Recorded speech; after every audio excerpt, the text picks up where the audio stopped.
Assalamualaikum.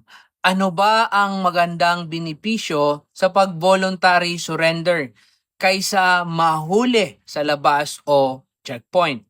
Kapag kusang loob kang sumuko, maaari itong ituring na mitigating circumstance sa kaso mo. Ibig sabihin, kapag nahatulan ka kalaunan, pwedeng mabawasan o mapagaang ang sentensya mo dahil ipinakita mo na nakipagtulungan ka sa mga otoridad at hindi ka na kinakailangang habulin o hulihin pa. Pero, tandaan na hindi automatic na kinikilala ng korte ang voluntary surrender bilang mitigating circumstance. Tinitingnan pa rin ito base sa kabuoang pangyayari o the totality of circumstances.